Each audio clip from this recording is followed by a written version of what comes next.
একজন মা। নির্যাতন ও প্রত্যাশিত নাগরিক হিসেবে আজ আপনাদের সামনে উপস্থিত হয়েছি।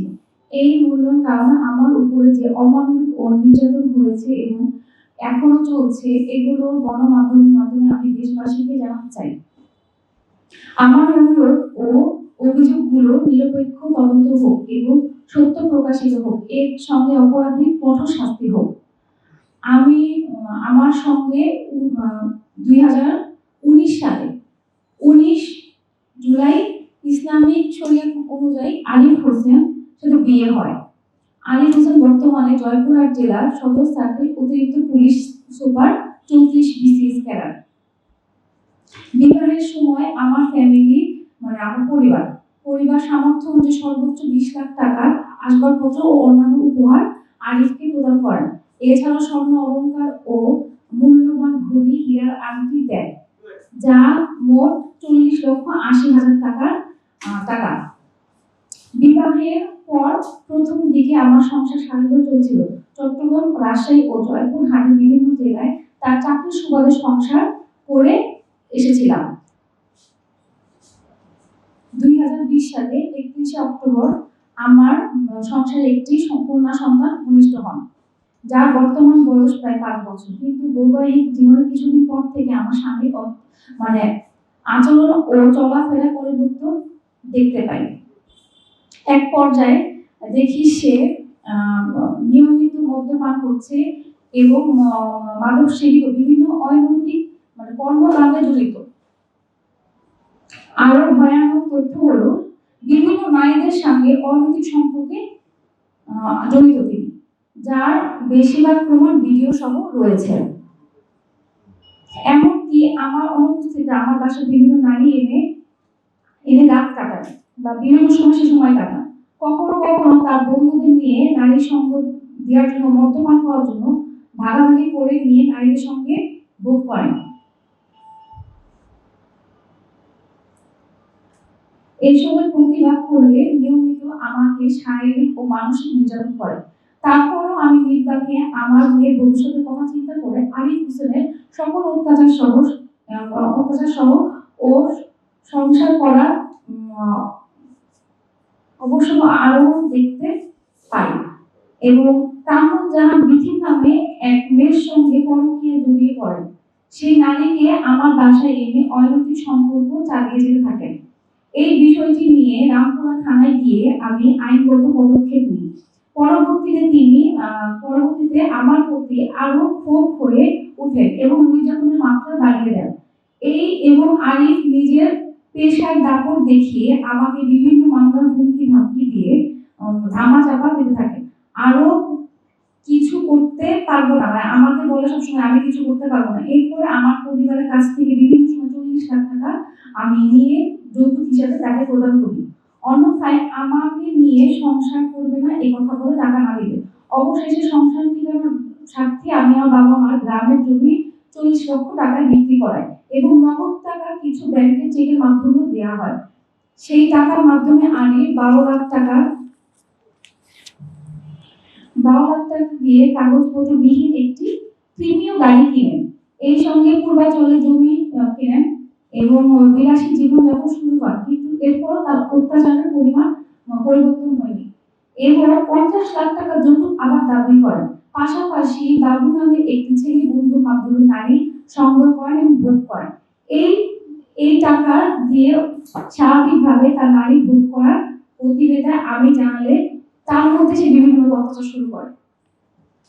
গত বছর 26শে জানুয়ারি রাত আনুমানিক 3টা হবে, তো সে মদ্যপান করে এসে জয়পুরহাট বাসায় আমার যৌতুক দাবি করে প্রচুর অত্যাচার শুরু করে। এ থেকে ছোট শিশু কন্যাকে নিয়ে আমি বের হয়ে আসি। সেদিন এক পর্যায়ে আমার সন্তান সহ আমাকে বাসা থেকে প্রাণে বাঁচার জন্য আশ্রয় নেওয়ার জন্য আমি উপরের বাসায় চলে যাই। তো উপরের বাসায় যখন যাই তখন সেই ক্ষেত্রে তারা আমার পরামর্শ দেয়, কারণ আমার তো অবস্থা অনেক খারাপ, আমার মুখ মাথা মেরে তো অস্বাভাবিক করে দিচ্ছে। তো সেই ক্ষেত্রে আমার বাচ্চার হাতে সে কামড় দেয়, বাচ্চা যে মাথায় মারে, মাথা ফুলে যায়। তো আমি বলতেছি যে আমি থাকবো না, আমি চলে যাবো, আমাদের মায়েরও না। তো এক পর্যায়ে সে রান্নাঘর থেকে বটি নিয়ে আসে আমার সে কুবাবে। তখন আমি আমার বাচ্চাকে বলি, মা তুমি মেন গেটের সামনে গিয়ে দাঁড়াও। তখন সে রান্নাঘরে বলে রাখতে যে আমি মেন গেট খুলে ৫ তলায়, মানে আমার যে বিল্ডিং আমি ৩ তলায় থাকতাম সে ৫ তলায় চলে যায়। তো তারাও সরকারি চাকরি করে, তারা আমার বললো কি যেহেতু এত বড় অফিসার আপনারা আমরা আমাদের বাসায় বেশিক্ষণ রাখতে পারবো না, তা আপনি ওনার সিনিয়রকে ফোন দেন বা তাদের সাথে যোগাযোগ করেন। তো এক পর্যায়ে আমি সাবেক যে আমাদের এসপি মহোদয় ছিল তাকে আমি ফোন দিই। এসপি মহোদয় ৩টা ৩০ মিনিট কি ৩টা ৪০ মিনিট আমার সঠিক মনে নেই, ওই টাইমটা এসে মানে ওসি সাহেবকে পাঠানো। তো ৫ তলা থেকে ওসি সাহেব ৩টা ৩০ মিনিটে আমাকে থানায় নিয়ে যান। থানায় নিয়ে যাওয়ার পরে আমাকে মহিলা কনস্টেবল যে ছিল তার বাসায় আর কি আমার মোতায়েন করেন, যাতে মানে আরিফ আমাকে কোনো প্রবলেম বা কোনো কিছু না করতে পারে। তো এর পরের দিন সকালবেলা আমরা এসপি সাহেবের বাসায় যাই, মানে একটা সালিশ বিচার, মানে বিচার না, একটা এসপি সাহেবকে বোঝানোর জন্যই মূলত ওকে ডেকেছিল। তো ডাকার এক পর্যায়ে ওই এতটাই মানে মধ্যবস্থা ছিল, তো এসপি সাহেব লাস্টে আমাকে যিনি ছিলেন উনি আমাকে বললো যে, না এসপি সাহেবের নামটা একটু বলুন, নাম হচ্ছে মিনা মাহমুদ। মিনা মাহমুদ। তো উনি হচ্ছে আমার বললো যে আমি যদি ওকে প্রেশার ক্রিয়েট করি, এখন যদি বাসায় গিয়ে আত্মহত্যা করে এর লাইফ এনে টিকিয়ে দেবে। তো এক পর্যায়ে তখন আমি তাকে বললাম যে আমার তো লাইফ রিস্ক হয়ে আসে, কারণ আমার কাছে অলরেডি মেরে ফেলার চেষ্টা করছে আমার বাচ্চা সহ, আমি যে থাকবো তো আমার লাইফ রিস্কটা কি। পরে সে আমাকে ৭ দিন ৬ দিন কি ৭ দিন আমিও বাসায় ছিলাম। থাকার পরেও আমি নর্মাল স্বাভাবিক জীবনযাপন করার চেষ্টা করি তার সাথে, এবং মহিলা পুলিশও তাকে তার সাথে কথা বলার চেষ্টা করে বিষয়টা নিয়ে যে স্যার সব ঠিক করা যায় কিনা, যেহেতু আপনাদের বাচ্চা আছে। সে তাদের সামনে প্রতিনিয়ত বাজে আচরণ খারাপ ব্যবহার আমার সাথে করে।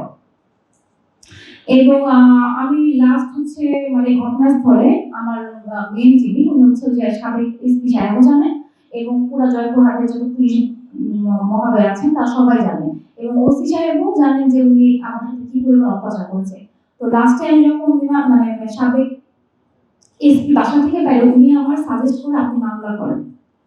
তখন আমার অবস্থা অনেক মানে আমি এত পরিমাণ অসুস্থ ছিলাম, মানে আমার বুকের হাড্ডি আমার বুকের হাড্ডি ভেঙে ফেলছে, আমার এক্সরে রিপোর্ট আছে সবই আছে। তো আমার এক পর্যায়ে বুকের হাড্ডি ভাঙছে না, ওই ঘটনাস্থলে আমার বুকের হাড্ডি ভেঙে গেছে। তো তারপরে আমি ঢাকায় আসি, আমি চিকিৎসা হই, সুস্থ হই। কিন্তু ৭ দিন যে আমি ছিলাম আমার বাসায় ১০ জন মহিলা কনস্টেবল হচ্ছে আমাকে প্রতিনিয়ত পাহাড়ে রাখছে যাতে আমাকে সে মেরে না ফেলতে পারে, কোনো অত্যাচার না করতে পারে। তো এক পর্যায়ে হচ্ছে আপনার আমি ৭ দিন পরে আমি হচ্ছে এসপি সাহেবকে ফোন দিই।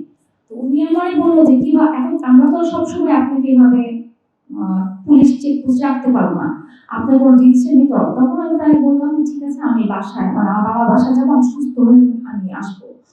তো এক পর্যায়ে যখন আমি চলে আসি সে বিভিন্ন সময় মানে আমি যখন আসি তখন আমাকে আমি এসপি মহোদয়ের কাছে বলে এবং মহিলা কনস্টেবলদের মাধ্যম ধারায় আমি বাসে উঠি সুস্থভাবে ঢাকায় এসে আমার বাবার বাসায় পৌঁছাই এবং আমি বিভিন্নভাবে চিকিৎসা নিই।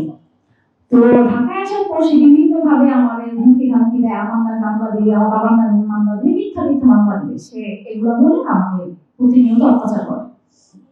সে যে ঢাকায় আসে দেখেন আমার বাচ্চা যে আছে 2টা ঈদ গেছে, সে কিন্তু কোনো খোঁজ খবর নেয় নাই। আচ্ছা আমার সাথে তো সমস্যা, আমি তো অন্যের মেয়ে, আমার বাচ্চা তো অন্য কেউ না, ওরই তো বাচ্চা।